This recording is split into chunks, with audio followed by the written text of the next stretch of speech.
I am the kind of person that works out and then I will sit in my workout clothes all day. And rather than acknowledge that the reason my neck hurts is because I'm wearing a sports bra and sitting at a desk, I'm just like, I'll just buy a different sports bra. And I just want you to know that right now I am physically uncomfortable and I am stinky. I mean, better than putting on the workout clothes and then not doing the workout. So true. But I just have to say, there's two kinds of girls. There's two kinds of athletes. The kind that wear their uniform all day, even if practice was early, and the kind that shower immediately. I do not feel the need to shower immediately. I'm only personally stinky. I don't have BO that extends beyond like my shoulders, but I'm a stinkstress. Stinkstress. I'm a stinkstress. I'm stinky. Well, my name's Iliza and I'm stinky. It's a good thing this is an audio medium. Yeah. Everyone is spared. I can smell you though. Through the camera. I know what you smell like. Or like when Freddy Krueger comes out of the phone, if I came out of the mic. Oh, I'd be like, I smell hot skin. Oh, she's here. Hot skin, number one. The other day too, Tianfu like yawned near, and her mouth is very clean. I brush her teeth every day, but she still has dog mouth smell. And I loved smelling it like while I was having my coffee. Delicious. Yeah. Sometimes Precious. that's nice. Sometimes it's not so nice. You grow to love their breath. When you meet a dog, yeah. you're like, ugh. And then you're like, oh, I used to take hits of Blanche's lip smell. I don't care. People are going to judge, and then you guys go do gross things. So whatever. Everybody is gross. Yeah, fair. Nobody's coming for you. Yeah, no. I'm just saying. People get real gross. Now everyone right now is thinking about the gross things they do. Whatever you do that's gross, multiply it. Someone's doing it grosser. What's that internet rule? Like the rule 34. Rule 34. Why is it 34? Is that how many different types of Windsor knots you can tie with your penis? Well, for those of you listening. Do you know what Rule 34 is? Yeah, it's if you can think of it, there is a type of porn dedicated to it. Well, not just that, but there is porn. So like, let's say you're thinking about like SpongeBob having sex with Patrick. That exists. You know what I mean? Like if you can think of it, it exists. That's what I just said. But you said there's like a type of porn dedicated to it. No, there is a piece of porn that has been made. Well, I will also say, like, there was that joke, like, it was like a type of joke, like 15 years ago, where it's like Dirty Sanchez or a Blumpkin, and they would make up these things. They'd be like, that's when you shit on the girl, and then you run around, you play Twister. And then, like, I some of them, I'm like, I could see that happening. But then it was just dudes sitting around like it's called a water park. It's where you throw her down the slide, then she breaks her neck, and then you fuck her in the mouth on the lazy river. Like, it was just ways to think about dehumanizing women under the guise of like funny sex. No woman is like, please take a dump on my chest and then tar and feather me. No woman without a gun to her head. Just the first part, not the tar and feather part. Dump on your chest all day long. That's what some of these Instagram models, that's how they earn their money when they get flown to these sheikhs' houses. Oh yeah, you think we don't know? You're out there getting dumped on for 20 grand and a free Emirates flight? You don't think we don't know? I was going to ask you, but you could get 20 grand other ways. In my sleep. Your sleep. Did you say we had any updates? No, we have a Fight Me. All right.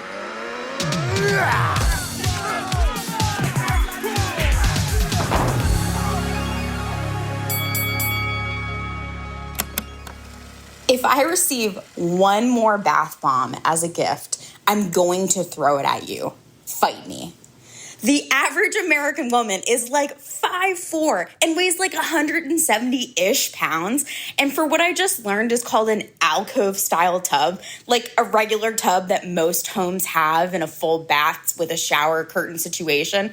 Emily, I attached a diagram just for you. That is not a comfortable bath situation. Also, the sheer amount of self-care shit I received after having a baby, like bath bombs, Korean face masks, is hilarious. If you have a C-section like me, you can't even take a bath for a couple of weeks. Also, I just had a baby. I barely have time to give it a bath, let alone clean my tub of a purple glitter from your bath bomb. Please, just stop. Whoa. But, okay, and there is a diagram. Okay, I know what a bath looks like. I don't, okay, I no one's like, I just need a diagram. As a bath salesman, we talking corner, we talking oval. Couple things. One, not just C-sections, regular birth. You cannot take a bath for like 6 weeks. So, and it's funny too, because you can't take a bath when you're pregnant either, unless it's like a really uncomfortable, tepid bath, like just up to your pubic bone. So yeah, that first 6 weeks, no one's comfortable. What does the shape of the tub have to do with anything? I think that was getting into the fact that most people don't even have a tub that they can really relax in. Like our tubs are little tubs for the most part. Like you can't really chill out in most American tubs. Did you say most women are 4'7"? No, I think she said 5'4", 170-ish pounds. 5'4" and is, you're acting like you're like getting drafted to the NBA. I think most women fit into most tubs. So I will strike that point most women as erroneous. Fit into most tubs. Most women, if you chop them up real good, they fit into most tubs. Your issue is enough with the self-care, and I don't want to clean out my tub. You're a better woman than I, because it would not occur to me to clean the tub out. I would be like, I'll just more glitter for next time. Yeah. I'll give. Yeah, I won't fight you on that, because first of all, not all bath bombs are created equally. Some are synthetic, some are gross. My daughter calls them bath bumps, which I think is very funny. But that's fun as a kid. As an adult, what are you doing with a bath bomb?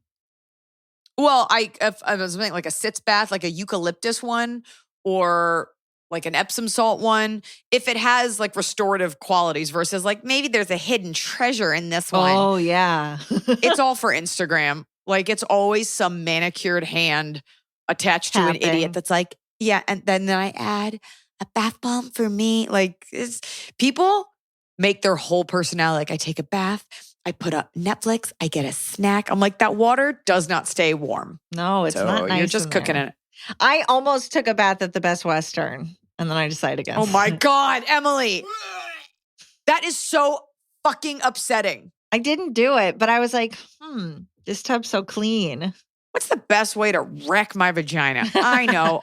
I'll go into the bathtub equivalent of a public drinking fountain where instead of drinking, people just urinate and sit in it. The self-care thing is an issue because most of the things that are accessible self-care, you kind of don't do. Those masks also, and I didn't know this for a long time, but I've known it for the last several years, are very bad for the planet. You're just using these like plastic sheets. They don't break down. So what people don't want to hear, because we're not allowed to criticize women because other women will destroy you in the name of helping women. What people don't want to hear is that like actual self-care is not that fun. Like it's not glamorous. Like therapy is not fun. Working out is a pain in the ass. Drinking water, like things that actually give you like long-term benefits to your health are not fun or glamorous, and they cannot. I mean, I understand you could label self-care as like, I buy something off Amazon, and it's like, no, that's an endorphin hit. And what happens is you eventually go numb. I was actually saying that the other day. I got a package from Amazon, and I was like annoyed because I know it's something that I needed. Versus like, remember when like a package used to come in the mail? You're like, ooh, what's this? What could this be? What could this be? Oh, it's just a washer for this screw set that I ordered. Cool. No, fight me there. And your issue is that you're like, I had a baby. I want something cool, not these like shitty soaps. The self-care call, the bath bomb is the 21st century's. Remember those bath care kits? They would like sit on the top shelf at the grocery store. They were always like rose scented or lavender scented. And it would be like bath beads, lotion, wash, a loofah, and like the most synthetic fragrance. And they would just sit wrapped in like a guest room, candle. Too much. Yeah. Too much. Yeah. I think the fight me's are fun though, even if we don't disagree. I think it's really fun that it's so petty. These are well, that's what it's for. You know, I mean, the real fight me is our country's going down the shitter, and somehow the president almost being assassinated is somehow empowering lunatics even more. But this is what this is about. The things that are actually on the minds of everyday women. And it's the little things. It's death by 1,000 paper cuts. Yeah. Not just one assassination attempt. Okay. What is that face? You don't want me to talk about politics? No, you can. Who knows what'll happen in a week when this airs. That's true. Kick it.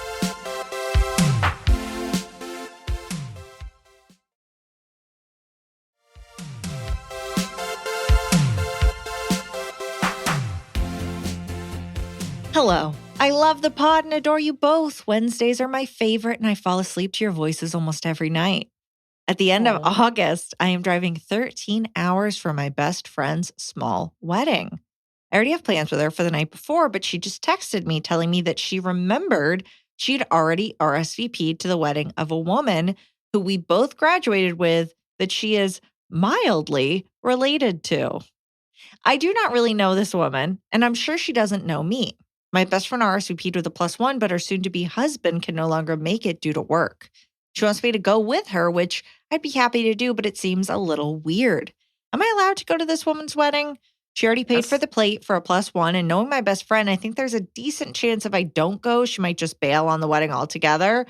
This woman's wedding, not her own. She's most likely showing up to that one. My friend's family, I assume, will be there, so isn't like she wouldn't know anyone. So it just feels like the bride might find the situation strange. Mackenzie. Nope. You're allowed to go.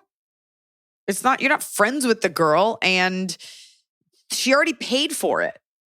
So it's just going to go to waste. It's not like you guys have any animosity.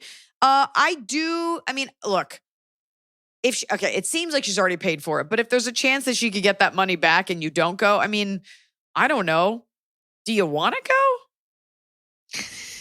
And the idea that your friend would bail, let her bail. Who fucking cares? Do you want to go? Right. If it's a perfectly fine way, you were going to hang out with her anyway, and this way you get a drink and you do some dancing, like, great. Yeah. A +1 is usually reserved. It's rare to hear, like, it's a +1. Hey, it's just my buddy, my same-sex buddy that I'm going to bring versus a date. Because they're supposed to be like romantic things. But if you don't have an issue with this girl, and she doesn't have an issue with you, I can see why you think it's a little weird. Maybe if it's bothering you, and I get it, have your friend ask. Be like, I had my +1, my husband can't go. Is this weird? And give the girl like a chance to be like, yeah, I actually don't like her, or I'd rather not. Give her the option to not have to pay for that meal. Yeah. Because I think the +1 was extended, like you and your fiance, not just grab a friend. So if all things are equal, if you don't mind going and she's cool with it, then you should go. But I would give the bride the opportunity to see if she can recoup that money. That's what I would do. Yeah. But whether or not your friend goes has nothing to do with it. It's also weird that she forgot. Something's weird. I feel know. like she said yes. And no, your friend lied to you. And your friend said yes to this wedding after she confirmed plans with you and wants to go to the wedding. That's what I think. That's what I think. Anyways, this should all be firmed up by just being, this is shocking to most women, honest, having your friend be honest with the bride and be like, here's what I'm thinking. Because if I were the bride, I'd be like, no, I don't want you to bring a friend. Thanks, though. Or she's like, oh my God, I haven't seen her forever, would love her. But give her that chance and that will clarify it. Right. Love you, ladies. Love the pod. Let's get to it. Background. I am married to a Colombian man who is very committed to raising our 3.5-year-old daughter as bilingual, so he only speaks to her in Spanish, which I fully support. Not wanting to be left behind while they communicate in their secret language, I found a female Colombian coach online and started taking weekly sessions. She's an amazing coach and has increased my Spanish speaking ability significantly in a mucho. In a warm, supportive way for the last 3 years. I look forward to our lessons, and even though she's my teacher, I also feel like she's become somewhat of a friend since so much of our sessions include conversing about our day, our lives, etc. The problem. In the last 6 months, she has become bizarrely unreliable. We usually meet twice a week, but it's gotten to the point where she cancels last minute within an hour of our session, approximately 50% of the time. It's always something different. She has a headache, she has food poisoning, she's stuck at the bank, etc. In 3 years, I have canceled last minute on her once.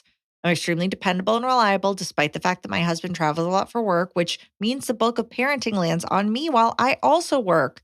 I'm not saying this to complain, but to articulate that I painstakingly rearrange my life around my daughter's needs while also adhering to the things I want to do, such as these lessons. So it's become increasingly disappointing every time she cancels. And the last time she did this, I was in a bummed out mood for the rest of the day. The question. I know I need to break up with my Spanish coach because this has gotten to be ridiculous and I don't like how it affects my mood and day. However, I don't want to 100% burn this bridge because I really do adore this person and think she is incredible at her job when we actually meet. Do you think I should be honest with her about how I'm feeling and why I'm stopping sessions, at least for now? Or should I just give some BS excuse so I don't need to explain further? Also, should I tell her in Spanish or English? She's fully fluent in both. Further context, I'm 41. She's in her mid-20s. Maybe she actually has some shit going on in her life that I just don't know about her. Maybe she's just being young and dumb. No idea. Romy. Wow, Romy, I don't know where on God's green earth you're going to find another person who speaks Spanish. It's such an obscure language, only taught in secrecy. You have developed an attachment to this woman. She probably she's probably one of the only people talking to you like a person about your day. Like you said, your child definitely isn't. And you're doing mom stuff. So you kind of get to live a little bit vicariously through her, and you might really like her, but your time is incredibly valuable, and she is prioritizing her time over yours. Sunk cost fallacy. It doesn't matter that you've been seeing her, and also sunk emotional fallacy. Like there's nothing between you guys, because if this person cared about your relationship and your professional relationship, she would make up for it. She wouldn't be doing this. You will not be able to change her, and I promise you, your life will get exponentially easier the moment you cut this off. You can write her. You actually don't owe her an excuse.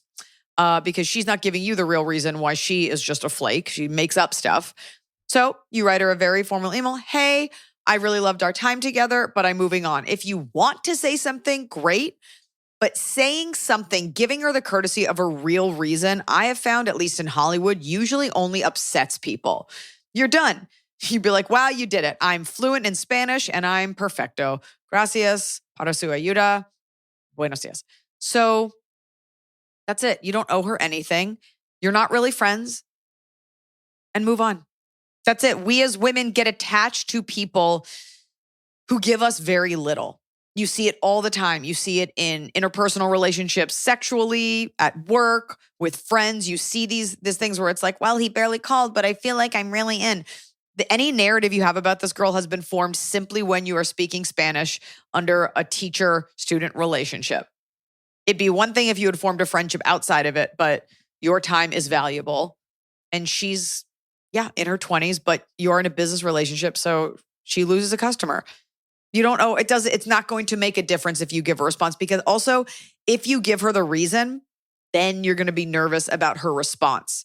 And then what's going to be worse is if she writes back and she's like, oh my gosh, you're so right. I've been moving lately. My mom hurt her finger. And then you'll be nervous every time you subsequently have to meet, because you're like, is she going to feel bad? Is she going to cancel? Oh no. Does she feel like I'm breathing down her neck? You don't need another child. Cancel it. Move on. Never think about it again. And you will still learn Spanish. Yeah. That's fine. Yeah. Have your fucking husband help you. Learn Espanol. Have your 3.5-year-old teach you. Probably fluent by now. Probably. Killing it. Move on from this. It's a headache. ¿Cómo se dice headache? No sé. Oh. I was going to try to figure it out, but I couldn't. It's not in there. It's not in my brain. Mal cabeza. I don't know. A bad head. Yeah. It's shocking how much Spanish I know. So bad. Okay. Hello, Iliza, Emily, an adorable podcast family, furry and not. My question is about a 3 to 4 night girls trip taking place around June 2025. We have plenty of time to figure this out. Yeah. We are all elder millennials with husbands, kids, and various commitments. But once upon a time, we were sorority sisters who partied hard and had some great times. We live far apart and it's difficult to get everyone together, so I haven't seen some of these girls in almost 10 years and would really like to. Where this situation becomes tricky is that I've been sober since 2018. I'm grateful for my sobriety and have done a lot of hard work to get where I am today. I am not worried that a trip like this could derail me, but I am nervous about not having a great time with a bunch of drunk people. I don't know for sure that they'll be drinking all day and night, but a trip to Mexico with no husbands or kids implies that. No. Adding to this is that my husband has been sober since 2015. There's a 3-year gap in our sobriety dates because it took me longer to get sober, and he watched me relapse in messy fashion before I fully committed myself. If I go on this trip, no matter how much I reassure him, I know he will be worried the whole time. I'm making this trip sound like an obvious pass, but I keep thinking about the fun time I could be missing out on. My best friend from college, who I only get to see twice a year, will be there and is supportive of my sobriety, but I don't want her to feel that she has to babysit me if everyone's drinking. Also, I feel like a no to this trip could turn into my not being invited to future get togethers, as my absence may be misconstrued as disinterest. I have left early or not gone to drinking events in the past with individuals of this group because I was protecting my early sobriety. As mentioned, we all live far away, so saying no and calling each girl to explain why is weird and not feasible. Explaining my sobriety to those who don't know and I haven't seen in years seems heavy for a group text. Do I go on this trip home to create lifelong memories to laugh at when I'm 90? Or do I make up a story about conflicting obligations on the weekend they're going and bravely weather the flurry of Instagram stories showing them having a great time without me? Love you all and love the show. Eliza, think about sneaking a Pittsburgh date into the tour. I've seen you every time you've come to PGH, and I'm waiting for your return so I can surprise a friend with tickets to your show. Thanks, Heather in Pittsburgh. Well, Heather, first of all, I was just talking to my agent about a Pittsburgh show today. And so rest assured, that is on the books for 2025. Details to come. Life is filled with people doing things that you don't do. The question is, will it be fun for you if it does turn into debauchery? Will it still be fun for you if these girls are drinking at lunch and they're drinking at dinner? I doubt that they're going to be getting as fucked up as you remember in college. We all look back on that with rose-tinted glasses. Are you okay with everybody being buzzed or drunk or alcohol being present at several activities? If you are, then you go. I am not a recovering alcoholic. I don't understand what that temptation is like. When I don't want to drink, I just don't, but I'm not an alcoholic. So if you feel that you are strong enough to go, and you, by the way, you can still get up and work out and drink with them and hang out. And if these are the kind of girls that can have drinks and still have a normal conversation, which I'm sure they are, then you go. It would be a shame to miss out. And you don't owe anyone an explanation. And I don't remember the last time I was like, I'm not drinking. And someone was like, oh, come on. Nobody cares. And I think it might be worth it at the beginning to just be like, hey, I'm really excited to be here. I just want everyone to know I don't drink anymore, but I'm down to like drive or be there or whatever. But like, I don't want you to feel you have to babysit me. Or you could say it to your friend, but you just don't want it to look like something that you're nervous about. And I put that on the same plane as like people who are vegetarians. Like there are people who make it your problem and people are like, nope, I'll just find something to eat. You know, if you don't make it people's problem, then it's not people's problem. Mm-hmm. And if you can go, I don't want you to romanticize this. You haven't seen them in forever. So it will not, by the way, you should just set yourself up. It will not be as it was. You guys are all different women now. You're married, you have kids, and alcohol changes things.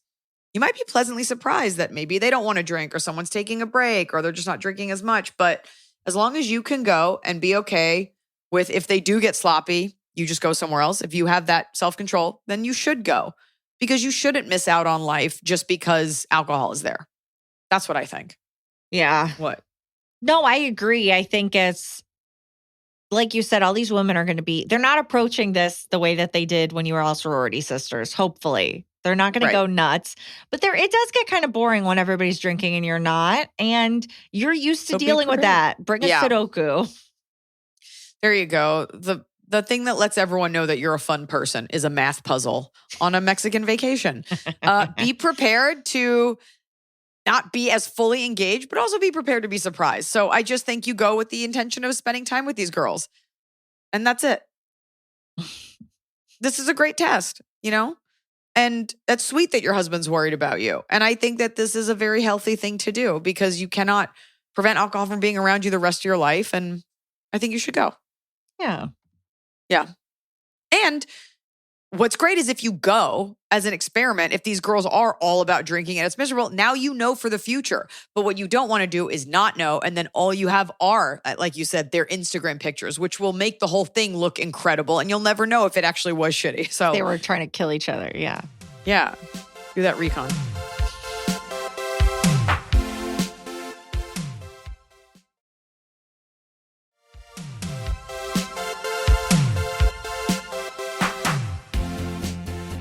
Hi, AI crew. I've been a longtime fan of the pod, first-time question asker. I'm so excited that I finally have a question to ask. Although I'm still pretty horrified about the situation. A few days ago, my husband and I, both 42, got home from work around 5:30 p.m. and decided to bring our 2 kids, 2.5-year-old boy and 1-year-old girl, to our community pool because it's 100 degrees outside and we wanted them to burn some energy. Okay, so 2 42-year-olds, 2 kids. Basically me and my husband. We live in Santa Clarita, California, in a newer community. We have 2 community pools that are gated and maintained by the HOA. They have a guard that comes around every couple hours to patrol the pool areas, but there's not much they can do. The community is at the top of a hill, but we tend to get a lot of high school kids that come up and break into the pool area and swim. Some have caused damage to some of the community members' property.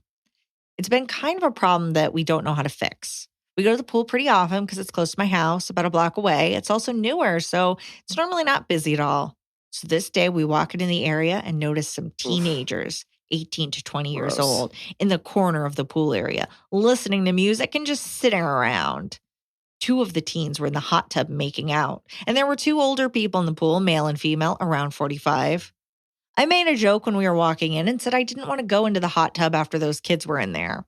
Now, my son loves to swim, but he's a little kid and he gets cold. So he likes to run back and forth between the pool and the hot tub to warm up and cool off, which is why I was paying attention to the spa area. After I made the joke, I noticed the 2 in the hot tub were getting a little too hot and heavy. So I kind of made a loud remark of, they need to calm down because we have kids here. Now, here's the thing. At first, I was kind of joking, but they looked over at us and kind of gave us a dirty look. This is where I'm not proud because the more they looked at us, the louder I got. Not crazy, but I just was like, they need to stop because my kid is going to want to jump in there and I know teens. I know where this is headed. And I'm Italian, so I'm a little hot-headed at times. Then you have my 2 young kids that don't really need to be seeing that, so I was starting to get mad. I turned to my husband and he's like, what's the big deal? Right. I tried to explain to him why I don't like the situation, but he looked at me like I was crazy. I figured I would just go to the pool and try to have fun. While we're in the pool, I kind of have my eye on the hot tub, but I'm trying to stay far away, so we hang out on the other end. I still have a weird feeling and started expressing that to my husband. He's like, what's the big deal? They're just making out. At this point, I look over at the spa and the girl is bobbing up and down on the boy. I said, well, they aren't making out now, are they? Underwater? At like how do you do that? 6 p.m. But like your penis is submerged and you're holding your breath. He looked and over. Giving like an aqua blowjob. Oh, I thought she was on his lap. In the hot tub? Yeah. Like her body is bobbing up and down. Yeah, that's what I was thinking, not just head. I thought you meant her head. No, I assume body. So he looked over and looked at me. At this point, the 2 adults were still just swimming about. And I thought to myself, I must be in an alternate universe that this is happening. I could cause a huge scene and do a whole big thing with no backup, or I could just not let my kids see anything and distract them. We played in the pool, facing away from them and kind of blocking them with the patio furniture. The whole time I was trying not to think about it because I will just aggravate myself. After about 15 minutes, we decided we were ready to go. And at this point, the lovebirds were done and back joining them, their group. I gave them dirty looks the whole way out. Gross. What should I have done in this situation? Should I have confronted them? Should I just have let it slide because they're teenagers and everyone does dumb things at that age?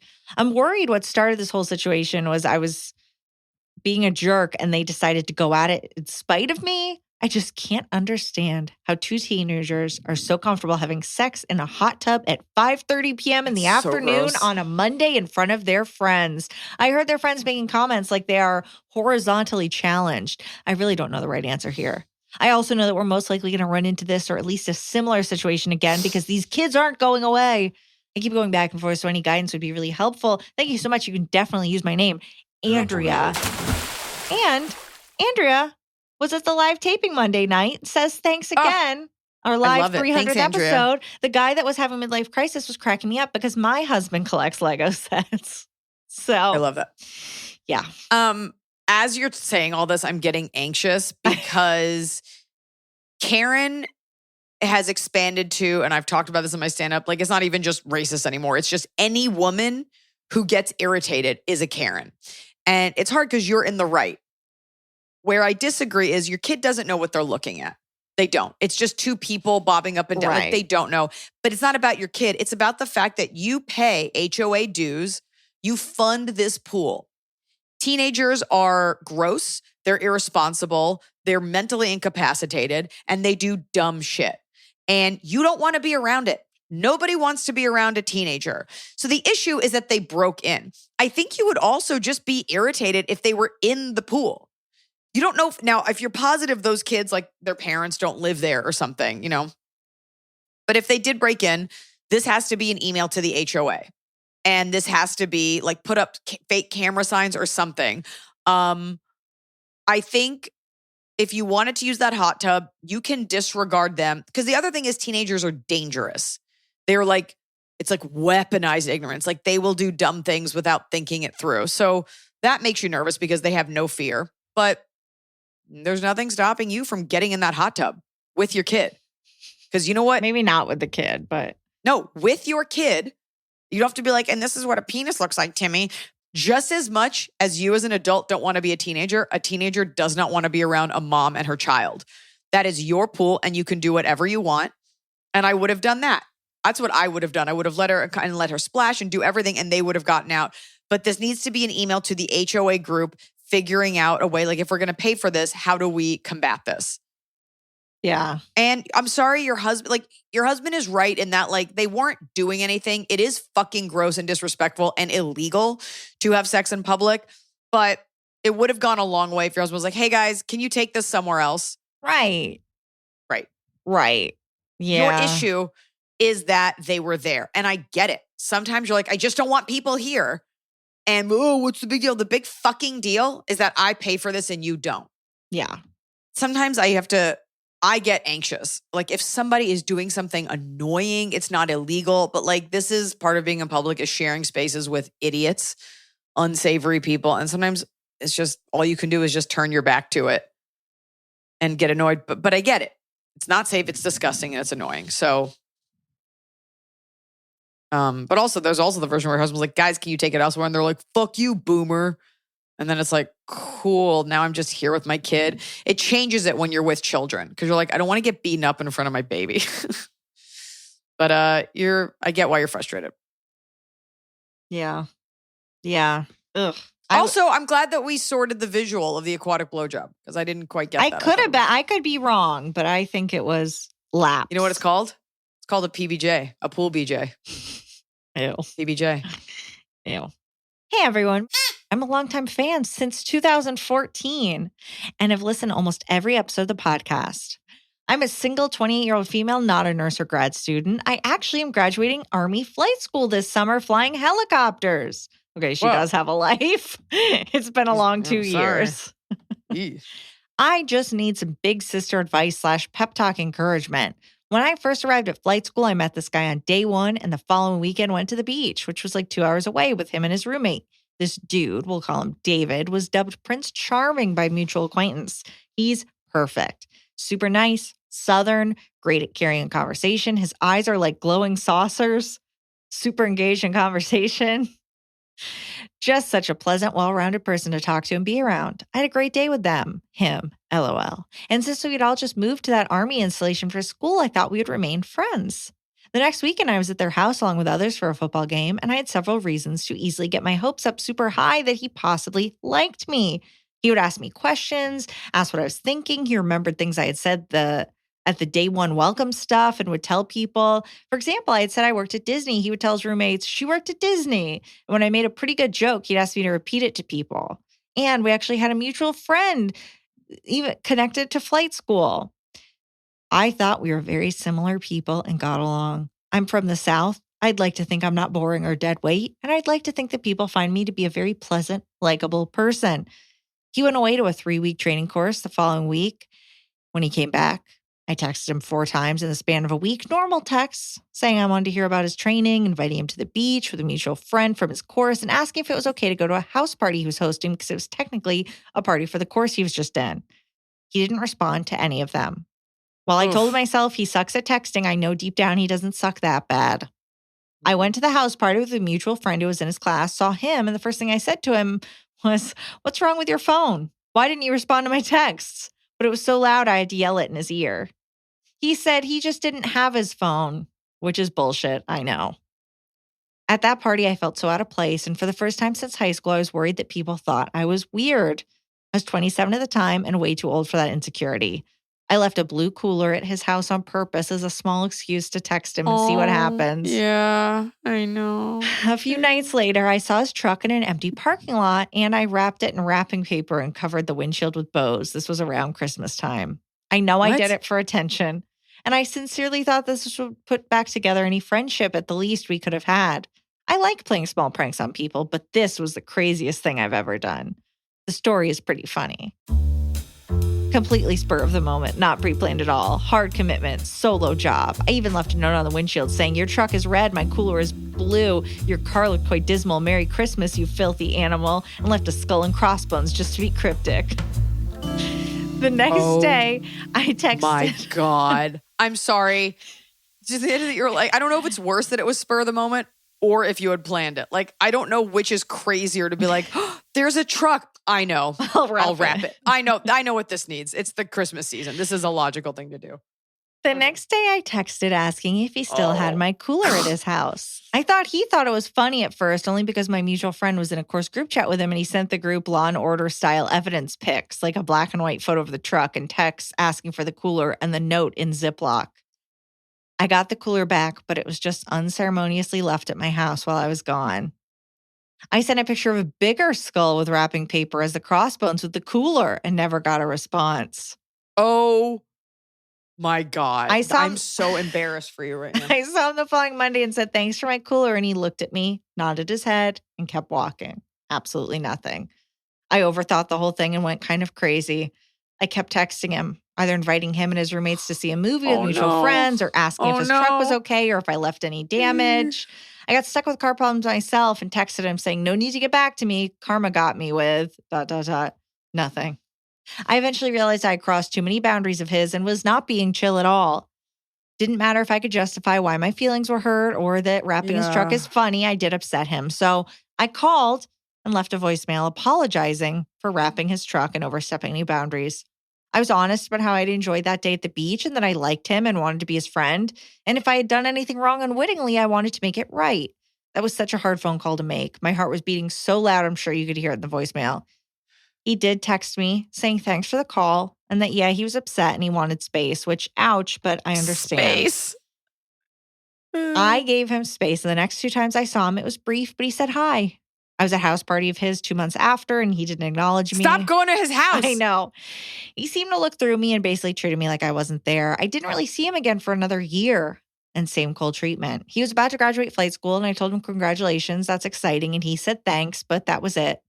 I think I texted him 2 times, spaced out after that voicemail just to try and reach back out, but got 0 replies. He graduated and moved back home in December 2023. So it would have to be random circumstance for me to run into him again. The initial beach trip was October 2022, so a long time ago, and I still feel so disappointed. Who goes to the beach in October? I feel so disappointed and let down that not even a casual friendship came out of this. And I know he just seemed to be more charming than sincere, and he isn't necessarily someone I like because he ended up treating me like I don't exist. I understand his POV. Well, He set boundaries with me, and I'm not hot enough to jump them. I get that. But it still stings, and I still find myself thinking about it when I don't have anything else to think about.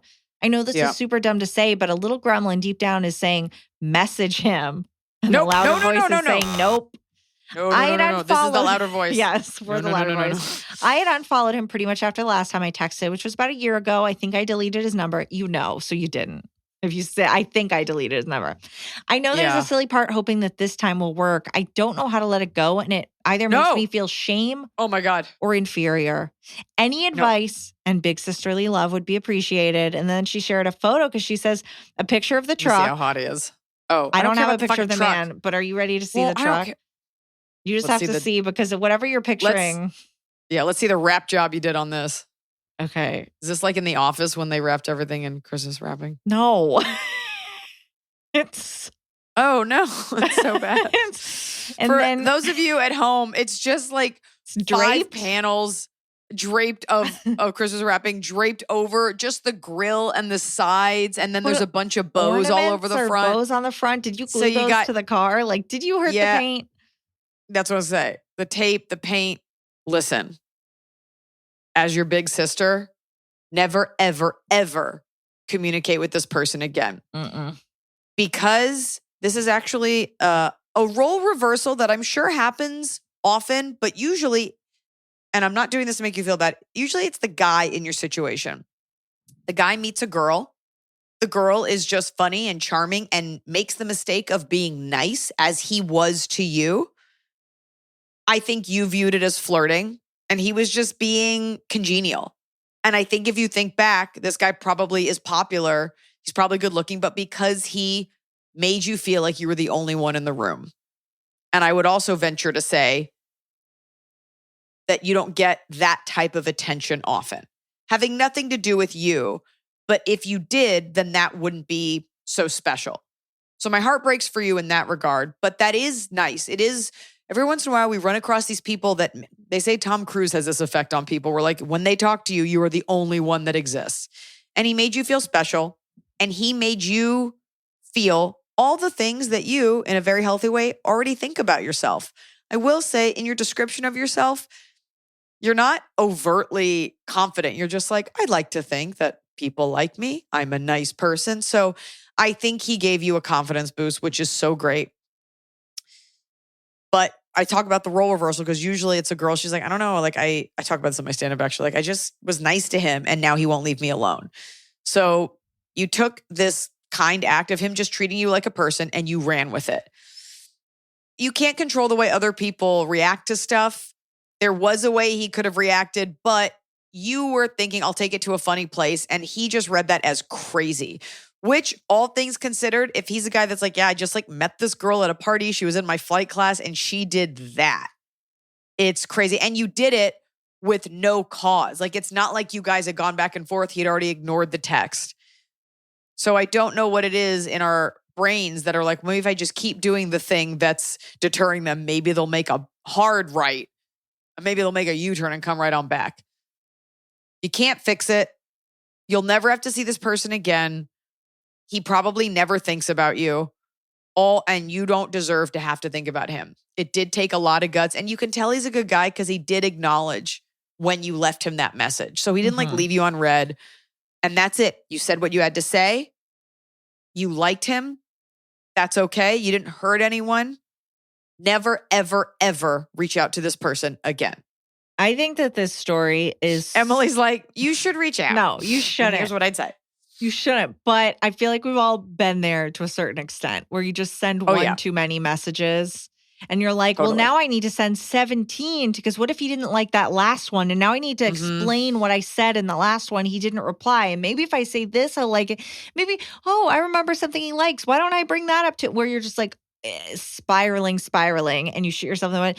I don't think it was just the truck. I don't think you need to think like, if I just hadn't done that truck thing. No, it was from the beginning. Build up of things where he just felt it was a lot on him. He felt pressured, but I think this story, we both reacted, I think, kind of viscerally to this story because I think it is like, that could be me. I've definitely done that, and hopefully no one's writing into a podcast about it. Your hope is when you text someone, if you text again, then they'll see that one. You never want to be texting, especially a boy or someone you're interested in. You never want to be texting them more than they're texting you. Even if they like kind of like you or led you on, if you're sending for every 5 texts, you get 1 back, no.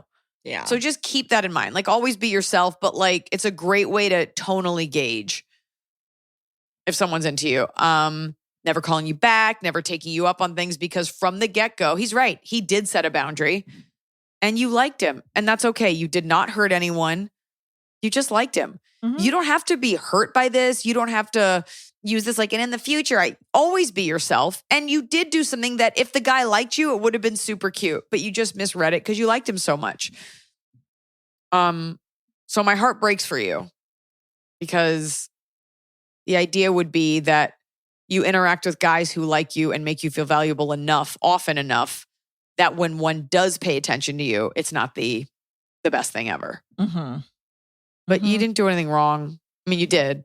You shouldn't have done everything you did. But yeah, you're fine. You didn't hurt anyone. He moved away. He's never going to think about it. You were in your 20s. Like I always say, your 20s are a wash. You have this incredible career. and you are a person that people like, and you're doing something that not a lot of people, let alone women, do. Yeah. So be confident in that. And just remember what we said. If someone doesn't write you back, then that's it. Yeah. Oh. And thank you for your service. Yeah. Fine. Big old helicopter. Also, that guy sounds like a dud. There you go. Why is he having so many house parties? Why is he having, and why do they always have to be at his house and also like, oh, cry over your truck? Like, give me a break. Although that is crazy that you wrapped it so weirdly. But that's why, do you remember that? I never saw this. I saw the aftermath of this. Like girls in high school would wrap someone's locker. Do you remember that? They'd put like wrapping paper and bows and stuff around someone's locker for like a birthday or a sports game. Yeah. So that's where I think it came from.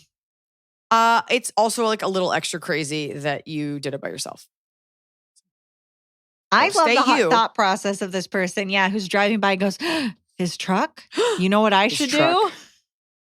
Yeah. I mean, one thing if you guys were like best friends, but like considering you hadn't hung out since, that makes it extra weird.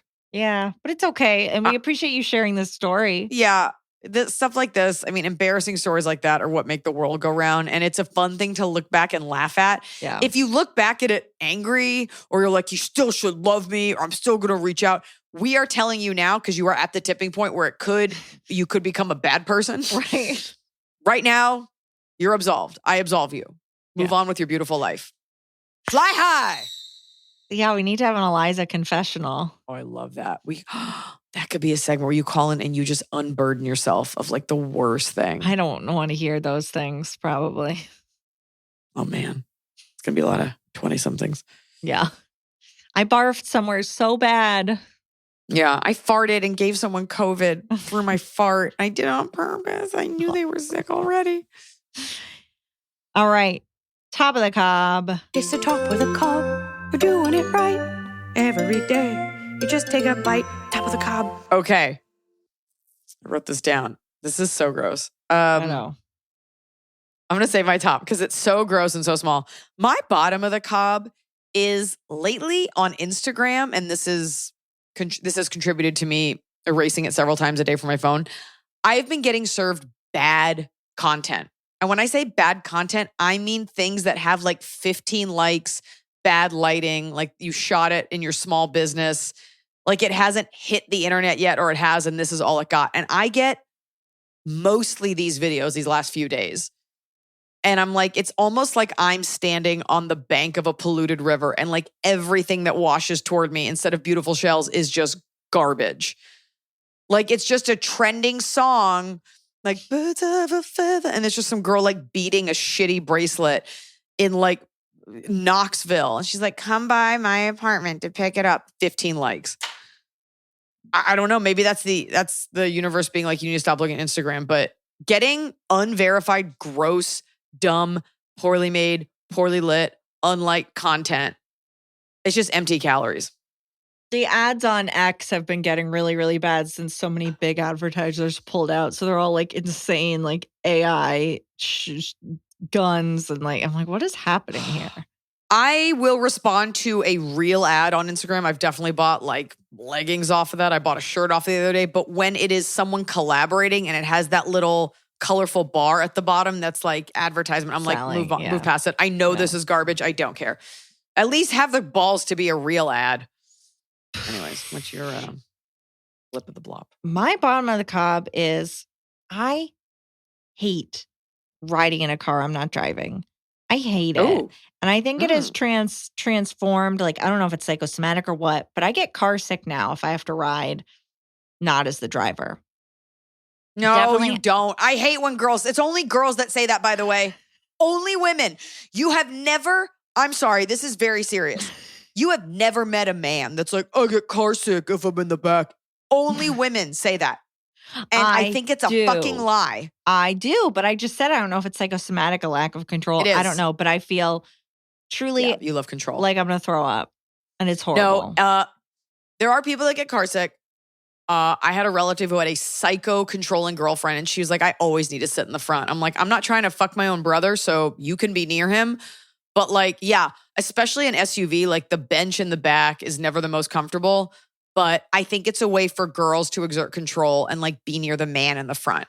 I don't even. You're a liar, Emily Higgins. I don't even know. I don't think You can't take an Uber? Well, I'm saying when I have to Uber, I just feel sick the entire time because it feels weird to ask to sit up front. So I just sit in the back and like stare out the window and try not to die. Well, it's probably the cologne.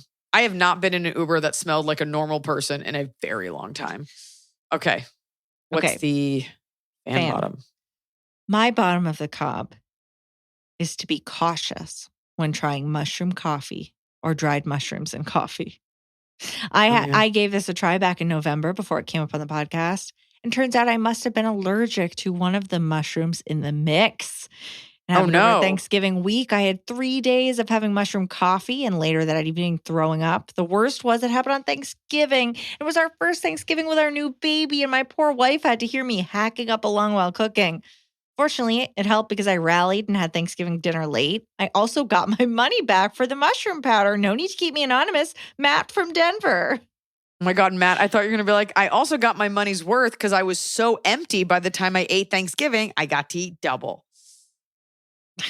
That sucks. Yeah, that's always it's always a gamble when you try a new powder or a product and you don't know what's in there. No, but what I'm seeing, very interesting, very frustrating. Google is now using this AI thing. So when you search something on Google, the first result now is that weird AI thing that's very often wrong. So if you're trying to identify mushrooms with an app, like people have been showing that they'll identify and Google will say, you can eat it. That's good. And the person knows it's like a death cap mushroom that'll kill you. Yeah. So watch out for mushrooms. Right. I mean, this is also, could be allergic to turkey tail. You don't know. Ironically, turkey tail on Thanksgiving. Who knows? It's funny. I poured a little bit of my mushroom coffee. Side note, did I tell this to you already? I wanted to make a video about this. The last few days, I've been like, oh my God, I feel like I'm on a rocket ship to the moon. I guess since my second baby, I'm just more sensitive to caffeine. I did not know that the Rise mushroom coffee I was adding to my coffee was also coffee. And I understand that it says mushroom coffee. I thought it was coffee in the way that like almond milk doesn't also have milk with the almonds. In the way a matcha latte is not a real latte. Like there's no coffee in it. I thought it was just like in the style of coffee. In the style of coffee. I thought it was like a milk thing, or in the way that like a fruit salad is a salad, but there's no lettuce in it. Whatever. Word salad doesn't have lettuce in it. So, yeah. And the point is I added it to my coffee and then the little packet fell out that like helps absorb moisture and it fell into the milk and I took it out. And then I was like nervous when I drank it. I was like, oh no, what if some of those chemical crystals got in the coffee? Anyways, the point is everything's going to make you sick. And I'm sorry, Matt. I'm sorry, Matt. All right. Top of the cup. Top of the cup. You want to do yours? You do yours. Do yours. And we'll do the fan one, then we'll end with my glorious one. When it's real, when you're like hot, when the AC hits in your house, when it kicks in, you hear, and then you feel it touching your body. Yes. Okay, fan AC. top. So I mean AC in general. AC in general, but AC like when it kicks in, not when it's already been on for a while, or when you go to if you go from upstairs to downstairs. Not to sound too fancy, but when you go downstairs, you're upstairs, downstairs. Oh, the air down here is so much clearer. Colder. When it comes on, I always think like, oh, I missed you. I forgot you weren't on. Right. Sorry, Europeans that can't relate to our luxury here. But if we go outside, we will get shot by our neighbor. Okay. Yeah, it's a trade-off. Okay, so this top of the cob, this person wrote in. They made no indication it's a joke. I think they're screwing with us, but I'm going to read it. I'm going to let them be them. It makes me furious. Top of the cob. It's now warm enough that I can cut my toenails outside where I don't have to clean up after myself. Becky from Canada. Becky, this better be a joke. No, why? Who cares? You're outside. Because I had a neighbor at my apartment that would come outside, make eye contact with me, and clip his nails into the wind. Keep them in your own house. A house is different. If you have property, you can do whatever you want. Oh, are you going down your backyard and clipping your toenails? No, but when Noah gets a haircut and she shaves like his neck area, like he just leaves it on the floor and there's always like black hair and it does not blow away. And I always think a bird will come and take it away and they don't. Okay. My top of the cob. So it sucks that it's so dry here in Southern California at the moment. because it's so hot. So it's a dry heat. So my nose, it's dry in my nose. Oh, your nose. The top. So I wake up and I already can't breathe. So I have to wear a breathe right strip. Yeah. And it's raw in there. Oh. The top of the cup is you wake up with boogers in your nose from it being so dry. And that sucks and it's gross. But the other day I like reached my finger in and I pulled one out and I could feel it coming out from like the top from my brain. It was like I could feel the whole thing and I just looked at it. Like the air and the dust had created a metropolis, a nasal metropolis. And I pulled out an entire civilization. And it felt great. It was deeply satisfying. Oh, that's a really good one. But my nose is really raw and it really hurts. Okay. Sorry. Gearing up for this new tour. Get tickets to see me at iliza.com/tour. I'll be coming to your city. We got a lot of fun new merch and I've got this new hour and I cannot wait to tape it in Salt Lake City this fall. Remember, it's not how many times you wrap a truck as a Christmas present. It's how many pieces of paper.